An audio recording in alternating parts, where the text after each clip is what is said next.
嗨，我是 Stella。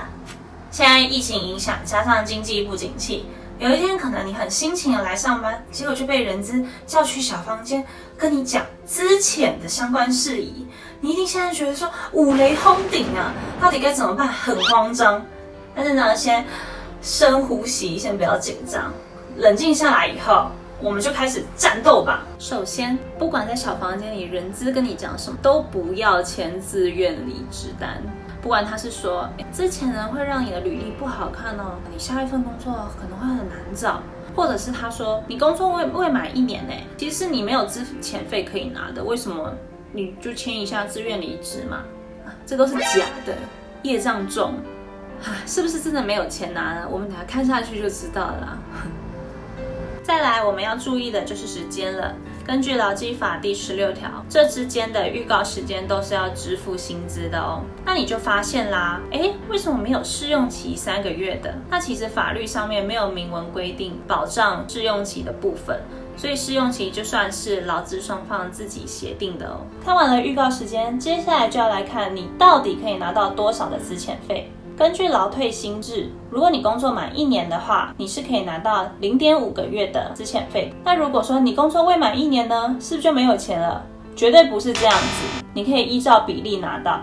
就像是如果你工作了6个月，也就是半年，你就是拿到6/12再乘以0.5，也就是0.25，你会拿到0.25个月的资遣费，再加上你特休没有休完的转换成费用的钱，最高呢就是拿到6个月，并且公司要在你离职日后的30天内做支付，如果没有依法执行的话，就会处30万以上150万以下的罚锾哦。那大家不用担心，影片下方留言处都会提供今天用到的法条，还有快速计算资遣费是多少的网站。再来呢，除了资遣费以外，其实你还是可以申请失业给付的哦，这是2码的事。那关于如何申请失业给付，就请看上一支影片吧。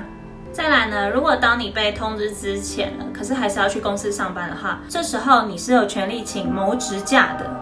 谋职假这部分其实是很多人都不知道的，我也在这上面摔过跤，所以接下来如果有问题，也欢迎大家做讨论。在这边主要就是要跟大家讲，绝对不要一时气愤甩门就走。虽然很帅啦，但是我们刚刚前面讲的全部的钱你1毛都拿不到以外，公司是有权利解雇你的。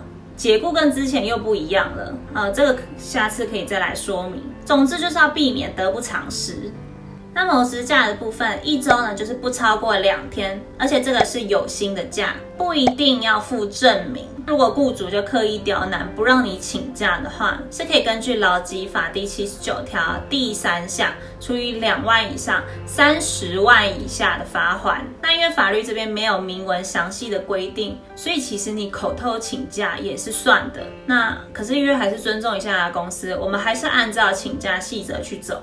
以上都了解了以后，你最后一天离开公司会面对到的是人资。除了呢确认好你都有归还公司的物品以后，一定要再确保你有拿到非自愿离职书。一方面是为了你的资遣费的权益，二方面呢就是你还可以去申请失业给付。失业给付的影片一样会跟法条放在留言处。再来呢，如果老板或者是公司有任何未依照法律行事，或者是不愿意配合的地方，一定要保障自己的权益，站出来据理力争。那如果有任何问题有想要一起讨论了，除了可以留在留言处大家一起进行讨论以外，还可以拨打劳保局这支电话做更详细的确认哦。那大家今天影片到这里，下次见，拜拜。